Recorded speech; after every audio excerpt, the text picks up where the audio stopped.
Gara-gara pencuri, aku jadi kesiangan. Tadi malam ada pencuri. Di sana, di ujung jalan itu. Tertangkap. Dia licik seperti belut.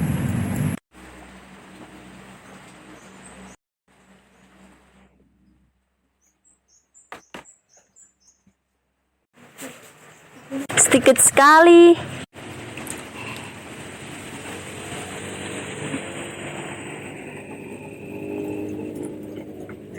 Iya, sedikit sekali.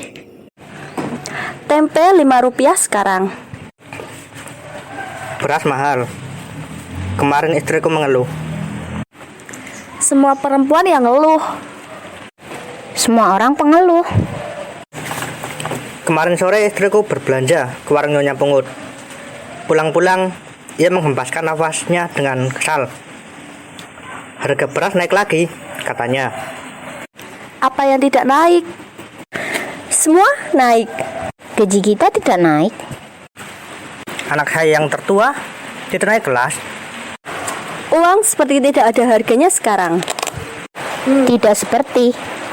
Memang tak ada harganya. Iya.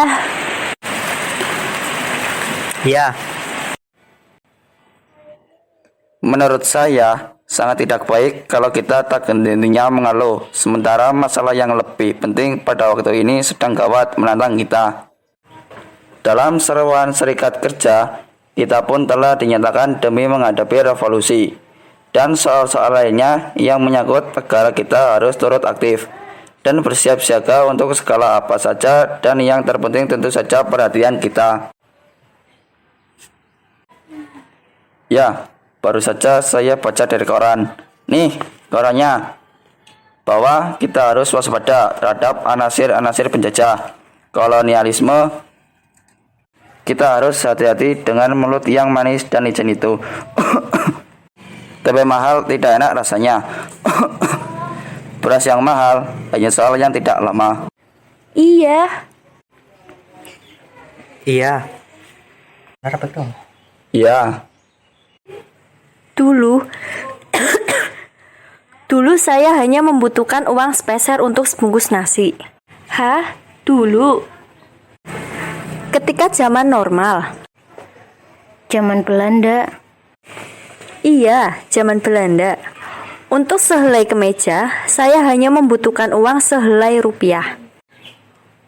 Tapi untuk apa kita melamun? Untuk apa kita mengungkap-ungkap yang dulu? Ya, untuk apa? Untuk apa kita melamun? Untuk apa kita menghayal? Apakah dulu bangsa kita ada yang mengendarai mobil? Sepeda pun hanya 1-2 orang saja yang memilikinya. Kalaupun dulu ada, itulah mereka para bangsawan, para priayi, dan para amtenar yang hanya mementingkan perut sendiri saja. Sekarang lihatlah ke jalan raya. Lihatlah Kendal Permai, Stanplat. Pemuda-pemuda kita berkeliaran dengan sepeda motor. Kau punya sepeda? Ya, kita bisa mendengarkan lagu-lagu dangdut dari radio. Ya. Iya. Ya tidak. Iya. Ya tidak. Sebab itu, kita tidak perlu mengeluh, apalagi melamun dan menghayal. Sekarang, yang penting kita bekerja yang keras. Saya juga berpikir begitu. Kita bekerja dan bekerja keras untuk anak-anak kita lelak. Saya ingin anak saya memiliki Yamaha bebek. Asal giat bekerja, kita bebas berharap apa saja. Tapi kalau masih ada korupsi, anak kita akan tetap hanya kebagian debu-debunya saja dari motor yang lewat di jalan raya. Ya. Iya. Ya, sekarang kejahatan merajalela. Semua orang bagai diajar mencuri dan menipu. Semua orang. Uang serikat kerja kita pun pernah ada yang menggerogoti. Ya, setahun yang lalu. Iya. Dan sampai sekarang belum tertangkap tuyulnya.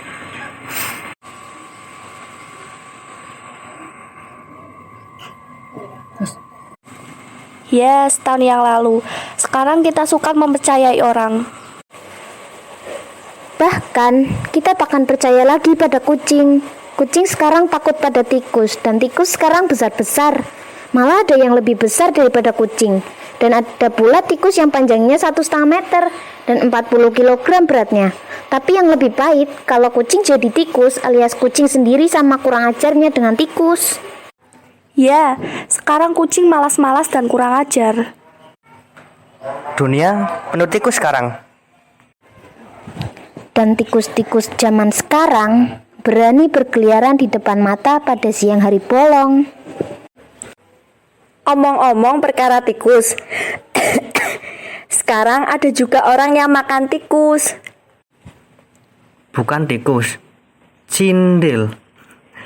Orang Tionghoa di tempat saya biasa menelan cindil hidup-hidup dengan kecap.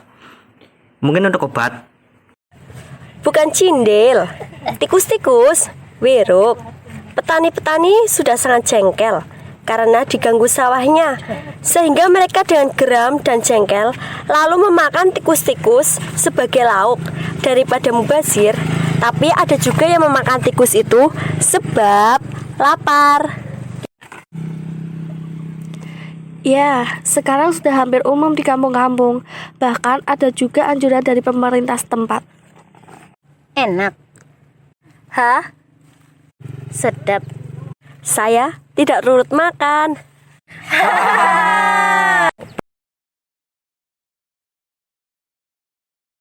Berapa, Mbok? Apa? Nasi pecel 2, tempe 1, tahu 1, rempeyek 1. 75. Bon. Ada yang hilang. Barangkali tidak. Apa? Dompet. Dompet. Ada uang di dalamnya? Juga surat keterangan penduduk. Tapi barangkali saya lupa dan tidak hilang. Tadi malam saya mengenakan baju hijau dengan celana lurik hijau, yang mungkin dompet itu di dalam saku baju hijau. Berapa, Mbok? Nasi 2. Tempe 2, tahu 3. 80. Sebentar, saya pulang mengambil uang. Dompet saya dalam saku baju hijau barangkali. Nanti dulu. Tak akan lebih dari 10 menit. Segera saya kembali. Tapi sebentar lagi saya mau pergi dari sini. Tapi dompet saya ketinggalan di rumah. Sebentar, rumahku tidak jauh dari sini. Ya, tapi sebentar lagi saya mau pergi dari sini. Sebentar. Nanti dulu, bayarlah, baru kau boleh pergi. Jangan berteriak. Tentu saja saya akan membayar. Tapi saya mesti mengambil uang dulu di rumah. Mbak tidak percaya. Tunggu sebentar. Saya orang kampung di sini juga. Tongkat. Ada apa, Mbok? Dia belum bayar. Tunggulah 5 menit. Hai Dik, tunggu. Saya akan mengambil uang. Saya belum bayar makanan saya. Sebab itu, saya akan pulang mengambil uang saya. Dompet saya ketinggalan. Ya, tapi jangan main minggat-minggatan. Saya tidak berniat minggat. Lagi pula, saya sudah bilang sama Simbo. Si Mbok mengizinkan. Saya cuma sebentar. Si Mbok memperbolehkan engkau pergi.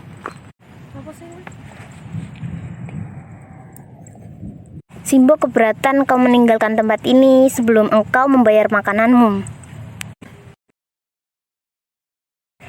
Ada apa dia? Makan tidak bayar. Siapa? Pemuda ini. Dia. Kau bayarlah sebelum orang-orang ramai datang ke sini. Iya, bayarlah. Berapa dia habis? Berapa, Mbok? 80. Kenapa jadi diam? Kenapa? Saya tidak berniat minggat.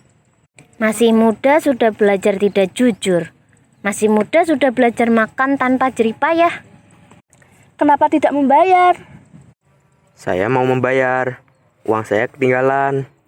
Ketinggalan di mana? Di bank. Di rumah. Di mana rumahmu? Di sini, Di sini di mana? di kampung ini. Warga kampung ini. Ya, saya orang baru. Kau tahu nama kampung ini? Pegulen, Pegulen. Di RT mana kau tinggal? di RT 5. T5 betul. Kalau tidak keliru. Kalau tidak keliru. Mungkin saya lupa. Saya kan orang baru. Baik. Siapa kepala RT 5? Saya orang baru di kampung ini. Tentu saja kau harus mengatakan orang baru di kampung ini. Sebab kalau kau mengatakan orang lama di kampung sini, tentu kau harus menjawab siapa nama kepala RT 5. Baik, dari mana asalmu? Muntilan, Dekat. Nah, kau katakan di mana tempat tinggalmu? RT 5, Pegulen. T5 di mana? Di RT 5, Iya, di rumah siapa? dekat bengkel selamat. Bengkel selamat. Bengkel mobil itu. Bengkel sepeda. Oh, iya betul. Bengkel sepeda. Di mana bengkelnya? Di dekatnya. Di atasnya? Di sebelahnya. Iya, di sebelah atas. Sebelah kiri. Oh, rumah siapa itu? Rumah tukang sepatu. Hafal sekali. Tukang sepatu siapa namanya? Mas Narko. Sunarko. Lah, ternyata kau bohong. Nah, sejak sekarang saya akan memanggilmu pembohong. Rumah itu adalah rumah saya. Di muka rumah itu pun berdiri rumah Simbo ini. Kau bohong. Saya tidak bohong. Bukankah di antara rumah saudara dan bengkel ada sebuah rumah petak yang agak bagus? Kau cerdas sekali, tapi tolol. Rumah itu pun rumah Pak Prawiro, bukan rumah Mas Sunarko. Barangkali namanya Sunarko Prawiro. Indah sekali namanya. Kau yakin benar nama itu? Saya tidak begitu kenal namanya. Tentu saja Pak Prawiro itu sangat tidak kenal padamu. Tapi saya kenal orangnya. Dan saya mondok pada istrinya.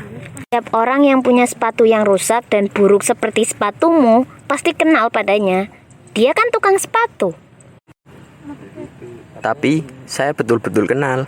Betul, Betul? betul. Pembohong. Tampangmu saja sudah mirip bajingan. Pintar kau ngoceh ya. Saya adalah orang yang paling benci pada ketidakjujuran. Saya muak. Saya menyesal sekali melihat penipu semudah kau. Tapi saya terlanjur muak. Saya benci, kau tahu. Gaji saya sedikit, tapi saya tak mau menipu atau mencuri. Iya, tentu saja kau semakin kurus, sebab benar kata Joyoboyo. Yang pintar keblinger, yang jujur mujur. Sekarang, baiklah, bayar atau tidak?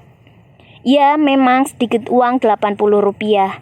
Tapi bagi saya, kejahatan tetap kejahatan. Dan saya benci serta menyesal. Yang melakukan perbuatan hina itu adalah manusia, bukan anjing. Dan lebih menyesal lagi kalau yang melakukan kerja nista itu adalah bakal dan calon orang, yaitu kamu pemuda. Nah, bayar atau tidak terus terang? Saya mau bayar. Bayarlah. Uang saya ketinggalan. Ketinggalan di mana? Di bank? Di kantong Pak Prawiro? Atau mau mencopet dahulu? Mau belajar jadi garong biar cair kepalamu? Sayang, kumismu jarang. Kalau panjang dan lebat, saya sudah gemetar. Betul. Uang saya ketinggalan. Bohong. Sungguh. Bohong. Kau tadi sudah bohong. Sebab itu kau pasti pembohong. Percayalah, Mbak. Kalau saya Bohong. Bohong kau. Saya percaya kau adalah manusia, bukan binatang. Saya jadi ingat saudara saya sendiri. Seperti sekarang juga saya merasa parah dalam hati. Waktu itu saya tidak bisa menahan diri lagi sebenarnya. Tetapi saya juga mengerti bahwa saudara saya itu mesti masuk penjara. Sebab ia telah melakukan kejahatan yang kubenci. Tapi saya merasa parah dan tetap benci akan apa yang berbau ketidakjujuran. Sekarang terus terang saja, mau bayar atau tidak?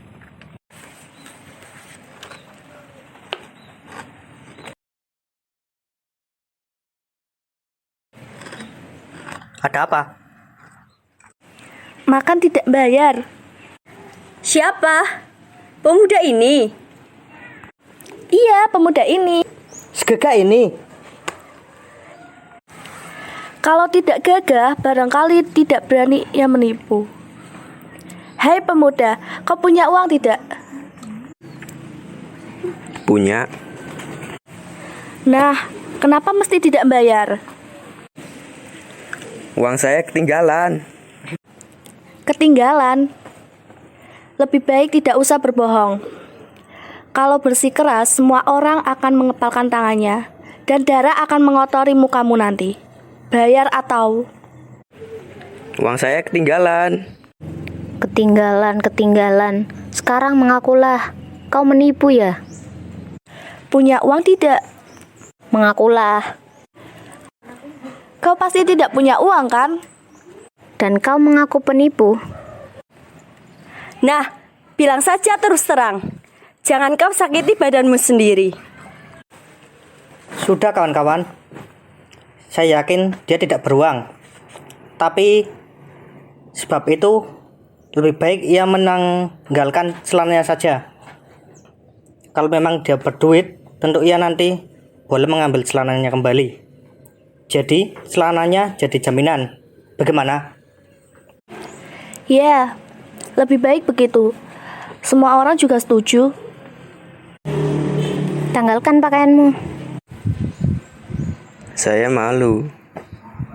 Tidak. Kau tidak punya malu. Kau tidak malu makan tidak bayar. Tanggalkan celanamu. Tanggalkan. Cepat. Saya tidak pakai celana dalam.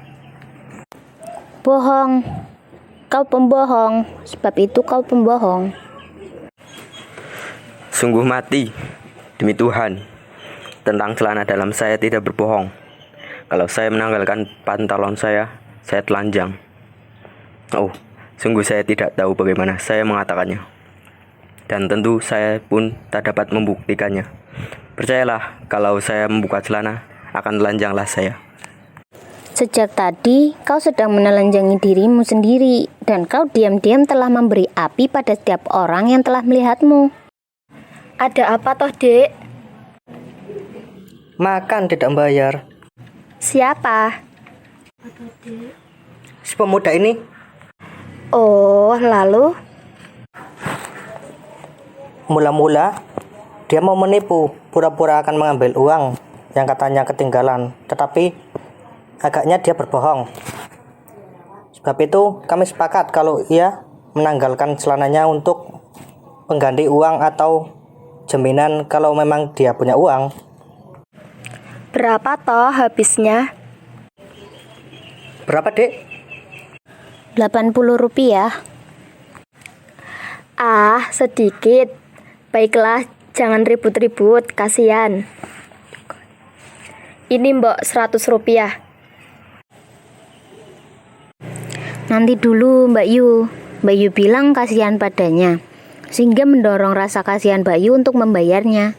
Tidak. Saya tidak tersinggung. Saya pun memang kalau 80 itu sedikit, dan saya juga dapat atau siapa saja masih mampu memberi. Tapi bukan itu soalnya. Kalau Mbak Yu kasihan padanya, sama seperti Mbak Yu melahirkan seorang bandit di tanah Kualian ini. Saya juga maklum apa yang Mbak Yu lakukan itu mulia. Tapi hal yang mulia juga minta tempat dan saat yang tepat. Dan sekarang saat tidak minta yang sejenis itu. Apa yang kami lakukan sekarang adalah juga kemuliaan. Meskipun menampakkan kekasaran dan penghinaan, tetapi ia juga bersama kemuliaan yang diridhoi Tuhan. Dan jangan lupa, saya dan teman-teman di sini atau siapa saja juga mampu kalau berniat memberi anak pemuda ini uang 100 rupiah. Tetapi bukan itu soalnya. Iya, itu soalnya. Ya, baju saja. Sombong benar perempuan itu. Mau buka celana tidak? Baiklah, tadi saya sudah berkata dan saya percaya bahwa kau bukan anjing. Karenanya kau pasti memiliki rasa malu. Baik, sekarang bajumu saja kau tanggalkan. Iya, baju saja. Ya, baju saja. Ayo cepat. Nah, sebentar lagi kalau mata orang-orang di sini copot dan melotot, maka gemparlah di muka pabrik ini. Sebab ada seorang pemuda yang dipukuli ramai-ramai oleh orang banyak. Saya melepaskan baju saya, Pak. Lepaskan. Saya tidak berkaos. Tak peduli, tanggalkan. Malu, priayi kamu. Hah? Tak berkaos malu, tapi berani menipu. Laknat kau nih. Penipu bagi dirimu sendiri. Lepaskan. Saya akan melepaskan, tapi bukan baju, melainkan sepatu. Sepatu kain yang jebol itu. Kau telah membuat dagelan yang lebih menjengkelkan lagi tahu. Ya, Rp1 tak akan ada orang yang sudi membeli sepatu Abu Nawas itu.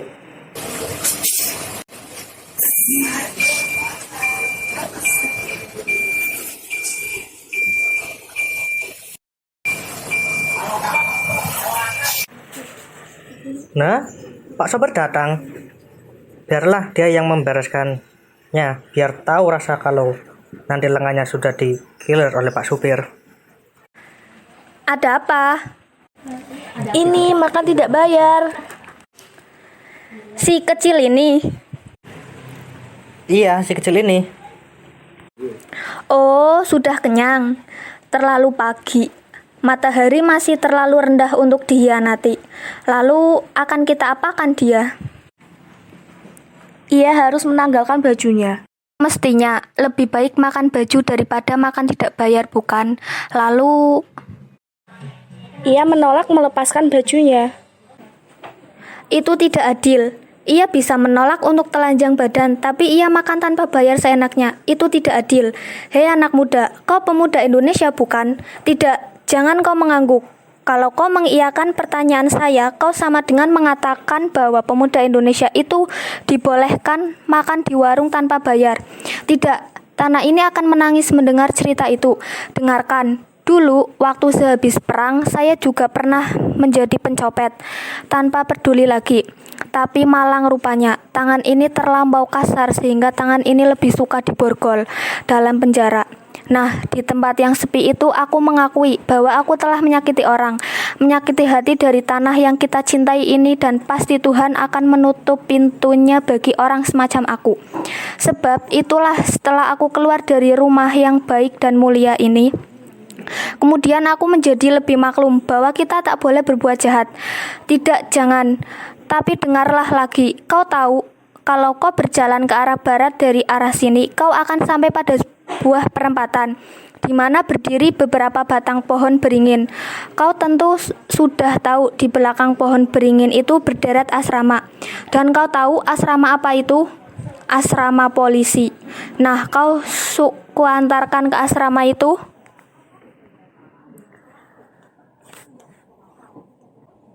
Suka? Tentu tidak ya. Nah, copot bajumu. Saya malu. Jangan malu-malu, copot. Simpanlah baju ini, Mbok. Nanti kalau ia kembali, Mbak Uang berikan baju ini. Beres sudah. Ayolah kita bekerja sekarang. Habis waktunya terbuang.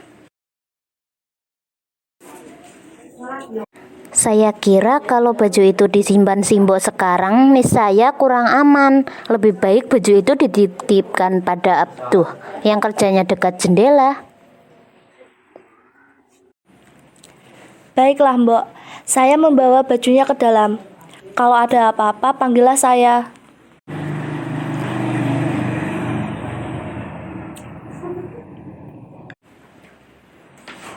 Mbok, mula-mula maksud saya tidak akan menipu. Sesudah 2 hari ini, saya hanya minum air mentah saja, tidak makan apa-apa.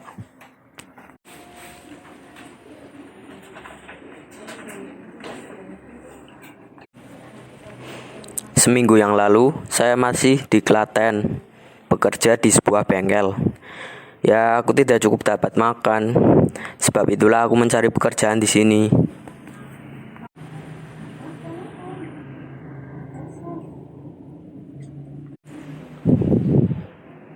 Asalku sendiri dari desa yang wilayahnya di Gunung Kidul, Wonogiri. Juga mbok pun tahu tanah macam apa yang menguasai tanah macam Gunung Kidul itu. Tanah tandus, tanah yang tidak mengkaruniakan buah bagi mulut yang papa. Sebab itulah aku turun dan mengembara sampai ke pesisir utara ini. Tapi jarak selatan sampai ke pesisir utara tidak juga memberikan apa-apa. Karenanya aku terus menyusuri ke barat, ke tanah wali ini, dengan harapan tanah serta rumah di kota ini akan sudi memberi makan saya. 7 hari sudah saya di sini dan 2 hari sudah saya lapar. Dan pada hari ketiga, kelaparan saya membawa saya kemari ke tempat Mbok berjualan pecel. Tidak, saya tidak bermaksud menipu. Sekali-kali tidak. Tuhan, kutuklah aku. Abduh. Ada apa, Mbak? Mana baju tadi? Dia membawa uang. Tidak, baju itu akan saya bawa ke pasar, saya jual. Nanti malah direbut anak itu lagi. Tidak, kemarikan saja. Baiklah. Ya, Mbok, sebelum saya memesan nasi pecel, tadi saya sudah berjanji pada diri sendiri. Tidak, saya harus membayar. Entah kapan saja, tapi harus membayar. Demi Allah, hukumlah saya. Ya, Mbok, kalaupun saya pergi, tak kembali ke sini, atau kapan saya pasti kemari untuk membayar makan saya. Ibu saya mengajarkan kejujuran dan hukum bahwa bekerja artinya tenaga, bahwa bekerja artinya makan. Hal itu kusadari sejak aku mulai tahu bahwa tanah tempat saya berpijak sangat keras, begitu angkuh dan tandus.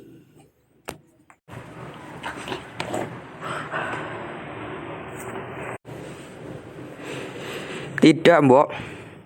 Bukan maksud saya minta dikasihani. Tapi saya hanya ingin menceritakan dan saya hanya ingin mengatakan bahwa hati saya bersih. Terhadap baju itu sudah rela dan paham bahwa barang itu patut saya berikan pada Simbok sebagai ganti makanan yang telah saya makan. Terimalah. Tidak. Terimalah. Tidak. Terimalah. Mbok, percayalah. Saya percaya, sebab itu kau harus mau menerima baju kembali. Tapi baju ini bukan milikku lagi.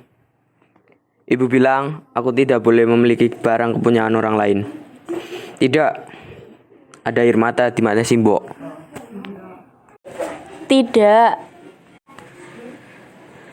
Saya tidak tahan melihat orang menangis. Meskipun ibu saya senantiasa menangis setiap malam. Dan sekarang hanya tinggal tangisnya belaka. Sebab itulah telah lewat. Simbok kasihan pada saya lalu menangis. Tidak. Tidak. Saya ingat anak saya. Simbok punya anak. Iya, satu-satunya jantan yang cantik. Di mana sekarang? Di sini. Di sini. Di Kendal, di penjara. Hah? Iya, saya pun tak pernah menyangka anak saya itu akan menjadi pencuri sepeda. Tidak, saya cukup memberi ia makan, tapi barangkali disebabkan pergaulannya atau barangkali saya mengajar atau mendidik dia atau saya tidak tahu. Tapi aku tahu dan percaya matamu lain dengan matanya. Saya melihat matamu bening, sebab itu saya yakin kau tidak seperti anak saya. Kau seperti kemenakan saya. Kau pasti anak baik. Ah, cepat terimalah baju ini dan segeralah kau pergi dari tempat ini sebelum penjaga malam sampai kemari. Baiklah. Terima kasih dan selamat tinggal, Bo.